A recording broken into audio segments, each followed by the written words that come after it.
everybody. I'm Sabrina Salas Matanane, and welcome to what has become a holiday tradition here at KUAM, where we recap the biggest moments, stories, sound, indelible images over the past year. So sit back as we reminisce and look back at a truly unforgettable year. This is our countdown of the top 10 stories of 2019. Number 10 in our countdown, the fight to pay out war claims. Congressman Michaelson Nicholas's H.R. 1365 versus Local War Claims Bill 181. The congressman has continued to warn Guam leaders Bill 181 would have an impact on his efforts to push through his measure in Congress. While Governor Lulian Guerrero said her bill would only complement his, the debate came to a head during a face-off at Adelaide.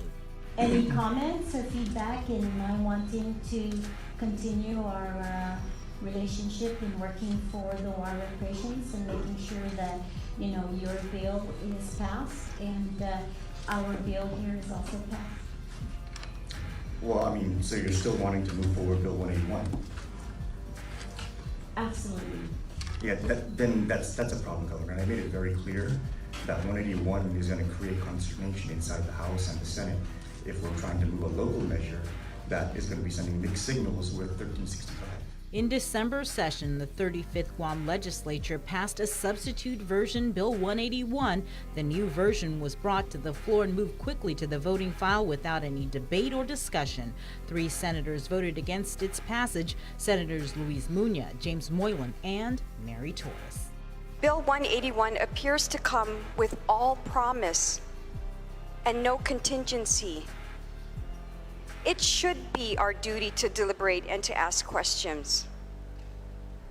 For example, what are the contingencies and possible consequences of paying out the war claims today using local government money funds? There are many issues with this bill, Madam Speaker, beginning with the lifting of the local fund cap, and so many questions about how this claim against the federal government is going to be administered locally. What will happen to the funds, for example, that are already held by the federal government? Why are some of us not entitled to get the information? I don't feel entitled. The new version of Bill 181 removes the $7.5 million cap to pay out local war claims, and instead, payments will go to all living survivors that have been or will be adjudicated by the Foreign Claims Settlement Commission by the date of the enactment of the bill into law. Congressman Michaelson Nicholas on his Facebook page called the bill a sham, and the legislation has nothing in place to solve anything. As for his bill, H.R. 1365, he posted that it will likely be passed by the Senate in January.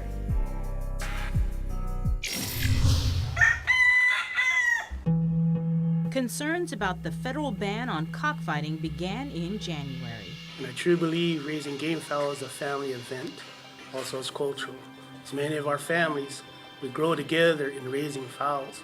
There's no illegal activity going on whatsoever. Why should I listen to a person back in the mainland that doesn't live here and pay taxes when I pay taxes here and I invest in the locals here and everything else? One of the few ways that you can try to protect yourself is through the courts. And so suing the federal government may need to be a way that Guam approaches it. It was in November Guam resident Sedfrey Linsongan filed a lawsuit petitioning the court to exempt Guam from the federal cockfighting ban, arguing it violated the constitutional rights of the people. Magistrates Judge Joaquin Manabusan, however, recommended his request be denied.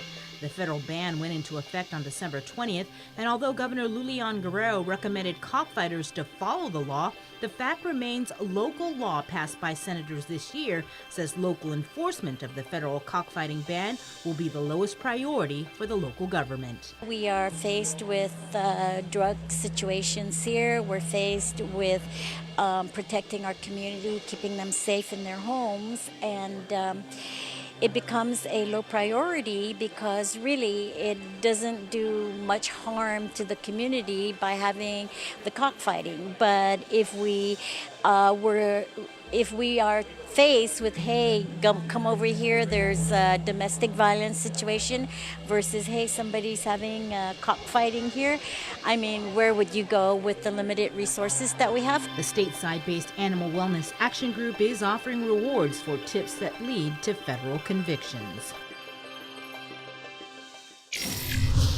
Number 8 in our countdown, the July decision issued by the Supreme Court of Guam to vacate the conviction of former police officer Marc Jr.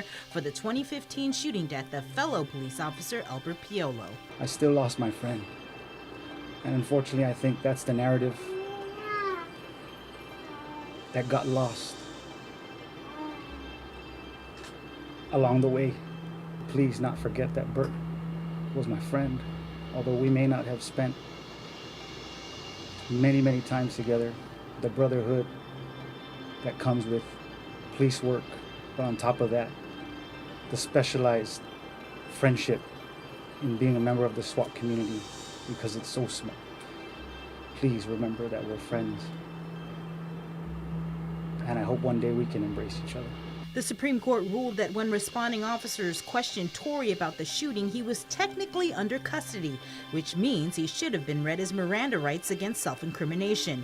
So a key body cam video interrogation should not have been admissible and was not harmless error. This serves as a message to the Guam Police Department and the Attorney General's office. They should not be prosecuting cases and using evidence where people's constitutional rights have been violated. Piolo's family took to the streets demanding justice and holding a rally in Hagåtña. Right now I'm feel disgusted, because it's been 4 years already. We don't have the justice for my son. Waiting for mercy from God. That's what we're gonna do now. Just keep fighting for justice. We're not gonna stop. We're not gonna stop. 2 weeks after the Supreme Court vacated the decision, the Attorney General's office announced it would retry the case. Trial is scheduled for next year. Stay tuned. Our countdown continues after the break.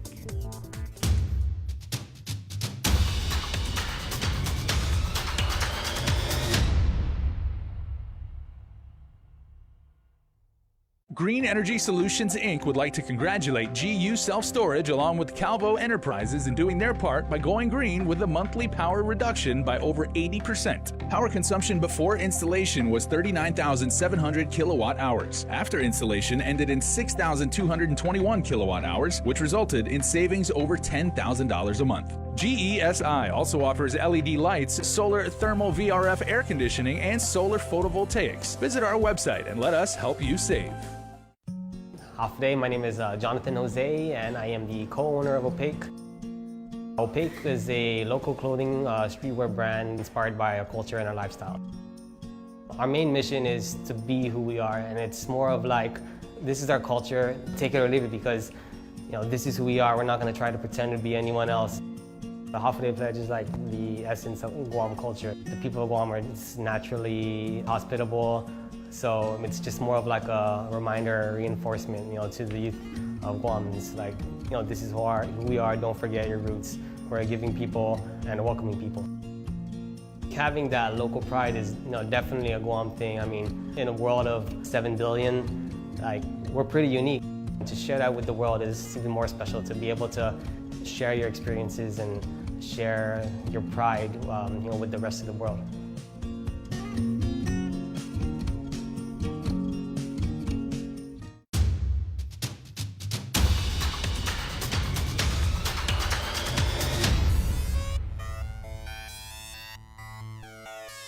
Welcome back to our countdown of the top 10 stories of 2019.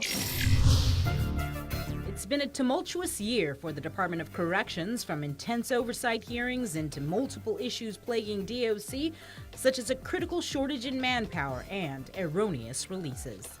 I'm surprised that's not part of the investigation process. We'd have to do some research, but we'd look into it. Okay. Yeah, I'm surprised that we wouldn't want to find out how many people or how many inmates or detainees she has released after these two erroneous releases. Escapes and the resignation of DOC Deputy Director Joey Terlahi following the indictment of Jotnya Mayor Jessie Floss was also cause for concern.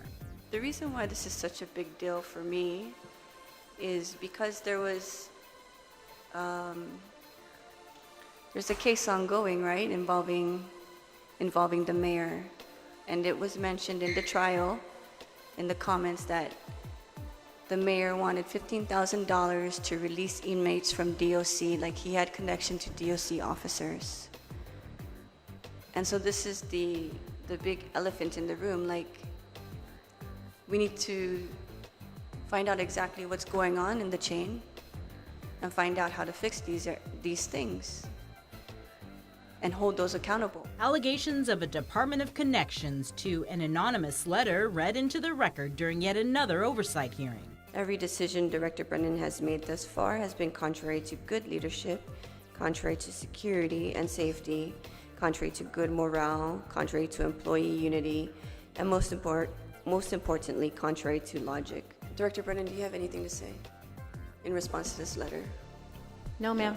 Following a second anonymous letter, a visit by the governor to the Mangilao compound, and a complaint filed by GFT to the local and federal departments of labor, which were eventually withdrawn, Brennan would resign from her position as director in November, and a new director, Frank Ishizaki, was appointed.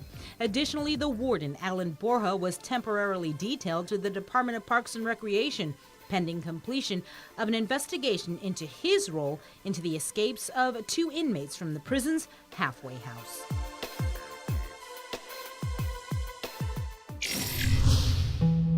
We're almost halfway there. Number 6 in our countdown of the top stories of 2019. It marked the first time in 75 years that Guam recorded its first locally acquired case of dengue fever.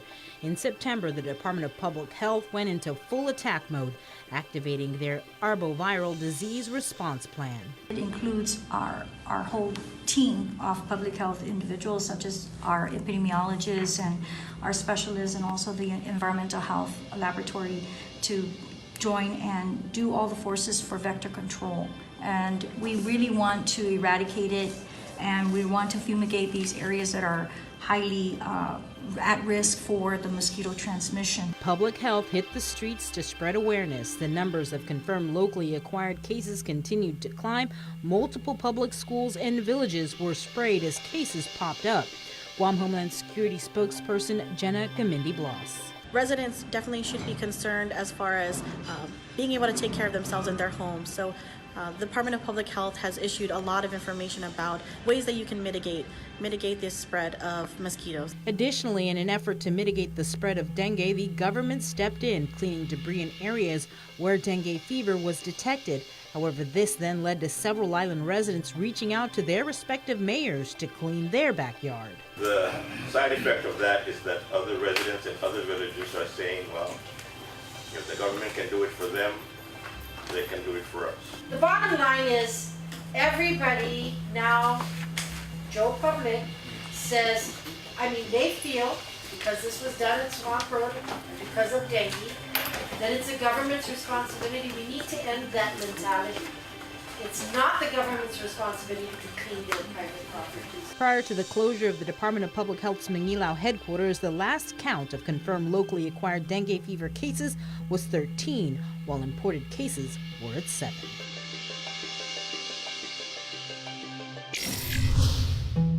Number 5 in our countdown, the Mangilao Machete Attack. In June 2019, former Senator Judy Guthertz was driving one of several cars that were attacked by what she said was a group of 4 to 5 young men wielding machetes along University Drive. Right now I feel very nervous looking at a machete in front of me. A day after the machete incident, an emergency meeting was held at Adelup to discuss what happened. I think the media blew it out of proportion. I think it was blown out of proportion. I think that it was it's an exaggerated incident. Residents and businesses, however, felt that was far from the truth.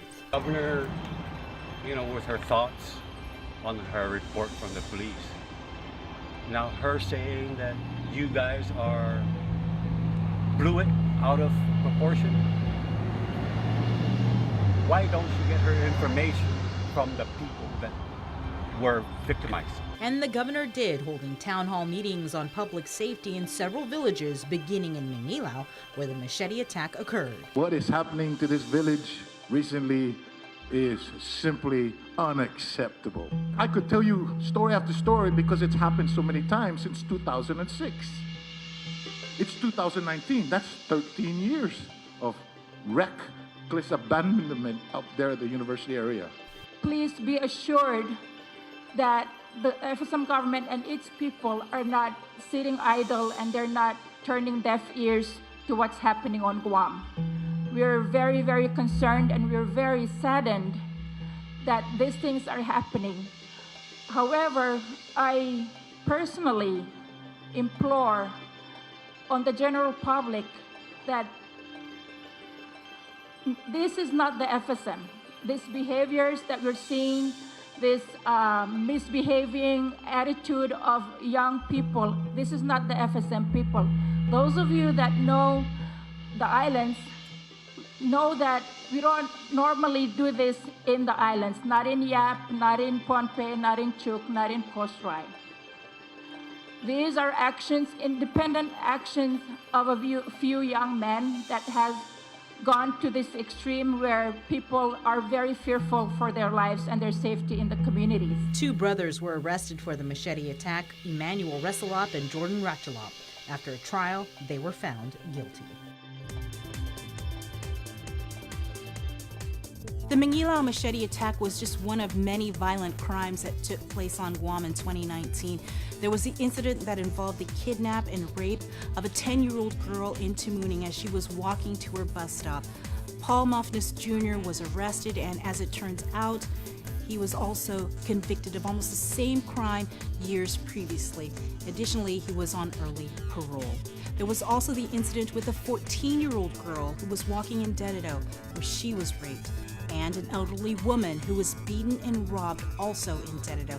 And of course, there was the murder in Manilao. Hopefully in 2020, the Guam Police Department will get the resources it needs to better fight crime and drugs in our community. Stay tuned, our countdown continues after the break.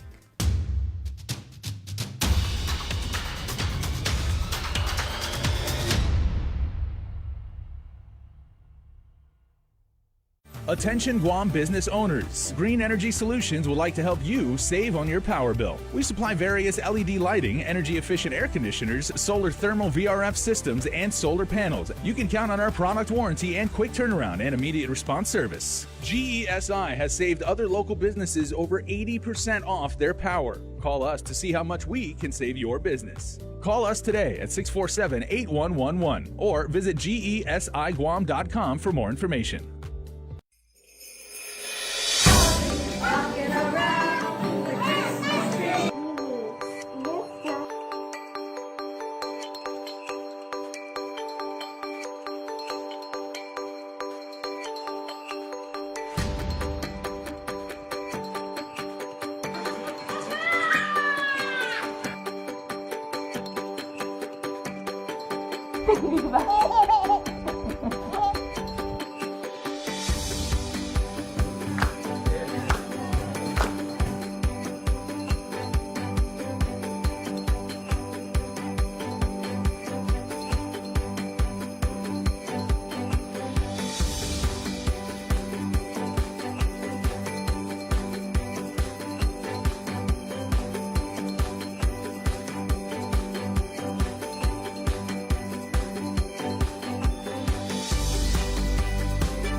Welcome back. A couple of stories in our countdown not only made headlines here on Guam, but across the country.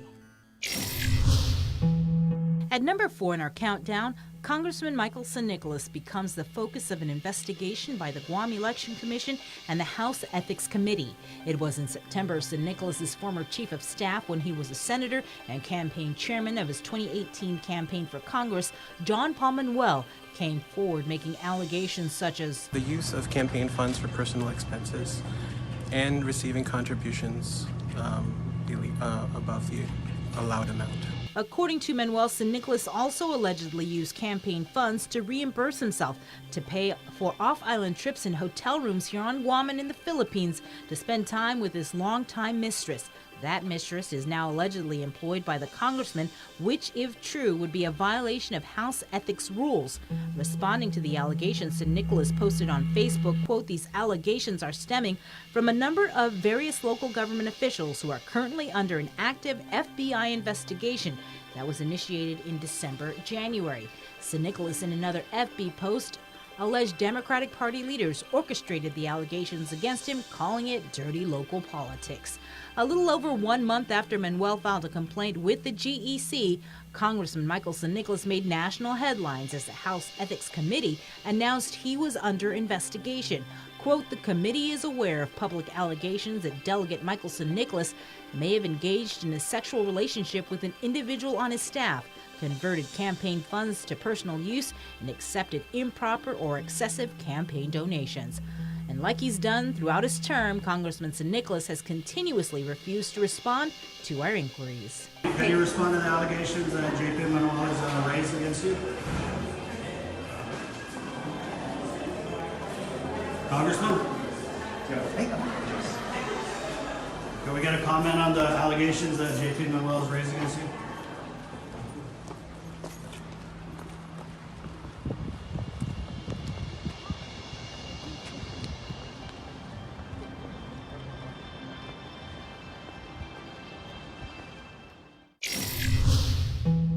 Moving on to our next story in our countdown, the indictment of Jotnya Mayor Jessie Floss. In September 2019, he made headlines and left his constituents stunned.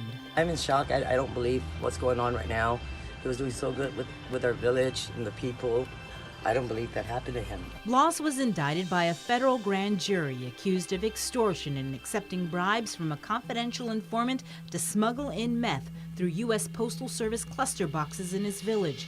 He has pleaded not guilty to the charges but was ordered to be detained pending his trial next year. The situation has left the village of Jotnya without a mayor running the office. Instead, staff have been attending to day-to-day operations while the Mayor's Council of Guam Executive Director Angel Sablon has been tasked with signing off on official documents on behalf of the mayor. Additionally, the village of Jotnya does not have a municipal council, despite the fact law mandates that every village have one. As a result of concerns from the community, Vice Speaker and Vice Chair of the Committee on Public Safety, Talina Nelson, held a town hall meeting in the Southern Village to hear from residents. I think there's a certain amount of vulnerability that the village senses. There's no mayor, there's no leader. So who's taking care of those mayoral responsibilities? I'm 37 years old, and it may not sound significant to you, but it takes 37 years to be 37 years old. I also learned in the 4 years that I was mayor that the village of Jotnya has resiliency. We fought each other, and we made up with each other, because we're family, we're unique like that. They always joked to me before I ran for mayor that if you're going to run for the mayor of Jotnya, there's a few street fights you gotta win first. And that's how Jotnya kind of rolls. And we like it like that. But we're a family of love, resiliency, and restoration. Floss is scheduled for trial in February 2020.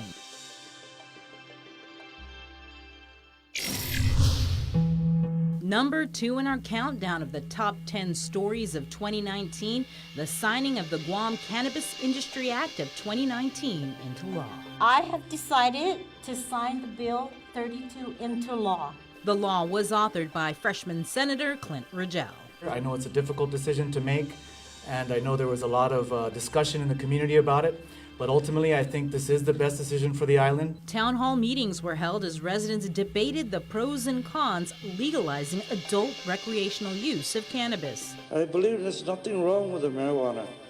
It's just that people have different reaction to it. When we talk about recreational marijuana and the way that we're doing it right now, trying to ramrod it through the people, what What's going on? Do they have rocks in their heads?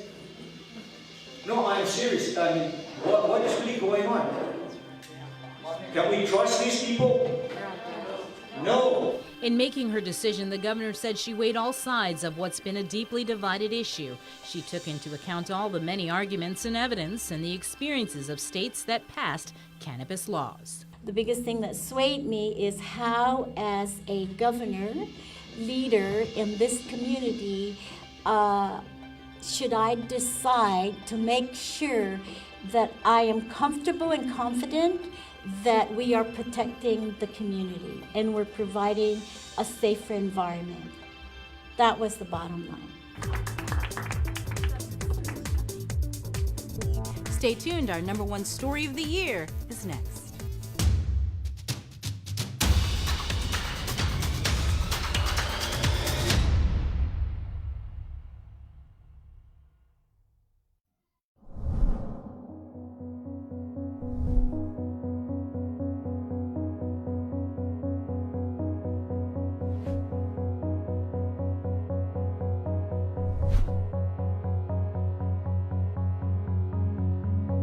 We're excited to introduce Cars Plus 2.0 as we celebrate our 20th anniversary.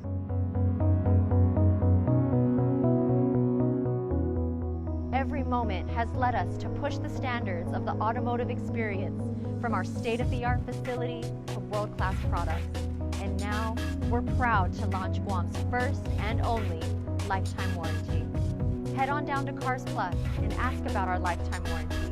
We're driven by you and driven to be better.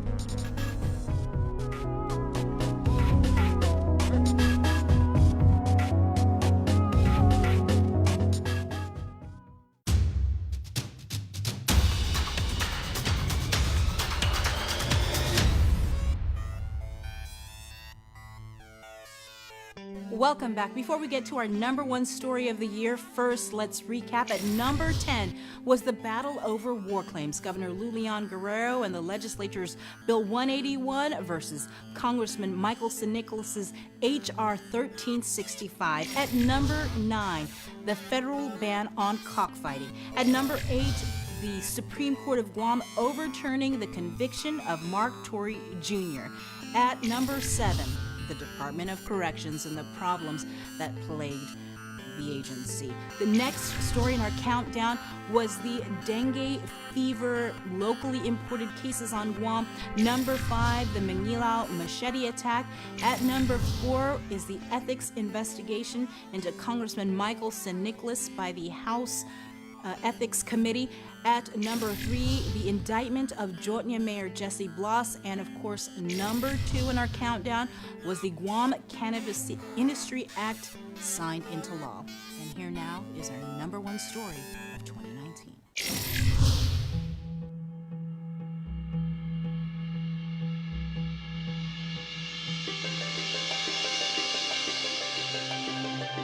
After an unprecedented amount of candidates running for governor during Decision 2018, the Democrats returned to Adelup after almost 2 decades. January 2019 marked the start of the era of the MAGA Haga. Governor Lulian Guerrero and Lieutenant Governor Josh Tenorio hitting the ground running with a ceremony to swear in their cabinet. I have entrusted in you the power to make those changes that we've said we are going to make.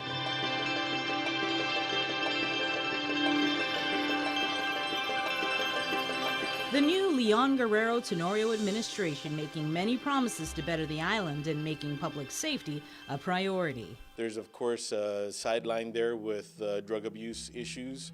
So really going out and building out a robust drug therapy and drug treatment program is what I'd like to be focusing on, while I'm also focusing on really taking a look at the resource allocations within the law enforcement agencies and trying to get some help to them.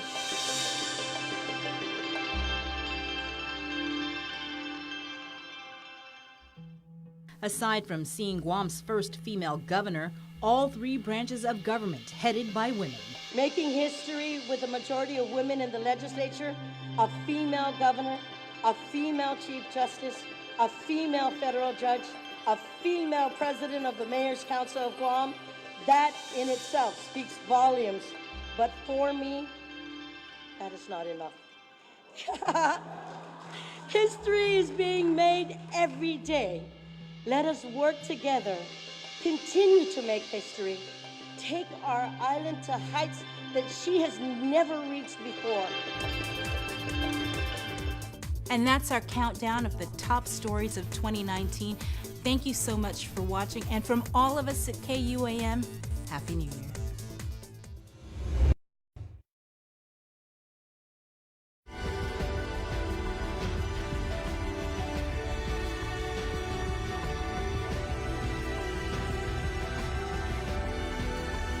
This program lineup is brought to you by Vision Express.